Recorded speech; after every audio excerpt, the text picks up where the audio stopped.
ये आज phenyl implant कर रहे हैं, इंडियन पिनाइल इम्प्लांट की है। इन पेशेंट की एज 63 ईयर है और साथ में इनको हार्ट में स्टेंट डल चुके हैं। हार्ट में स्टेंट मतलब हार्ट की वेसल्स ब्लॉक हो गई थी, तो उसके लिए एक तरह का ट्यूब होती है, वो डाल देते हैं जिससे वो खुल जाती है। तो 2 आर्टरीज में ब्लॉकेज थी 3 में से, और साथ में हाइपरटेंशन है, ब्रोंकाइटिस है, हार्ट अस्थमा की प्रॉब्लम है।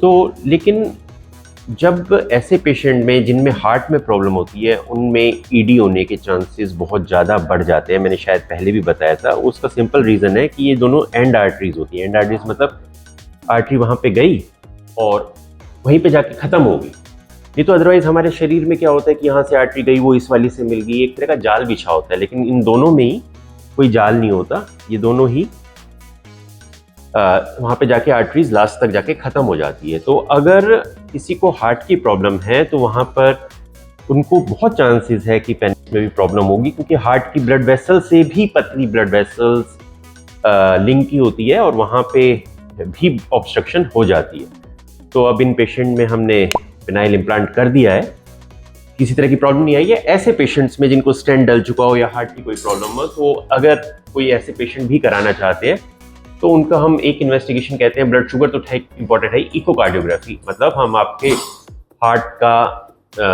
एक तरह का देख लेते हैं कि उसके चैम्बर्स कैसे हैं, उसमें ब्लड वेसल्स कैसी है, उसकी फंक्शनिंग कैसी है। अगर वो नॉर्मल है तो ये सर्जरी आराम से हो सकती है। सर्जरी कंप्लीट हो चुकी है, पेशेंट को सुबह या कल डिस्चार्ज कर देंगे।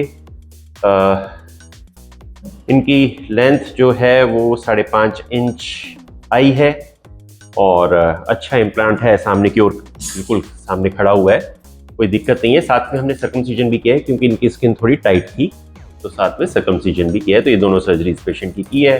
सुबह तक या कल दोपहर तक इनकी छुट्टी कर देंगे। अभी शाम हो रही है, तो 12-14 घंटे या 20 घंटे के रेस्ट के बाद ये घर जा सकते हैं। किसी तरह की प्रॉब्लम नहीं होगी, ताकि अपने आप घुल जाएंगे, उनकी निकलवाने की जरूरत नहीं पड़ेगी। Thank you.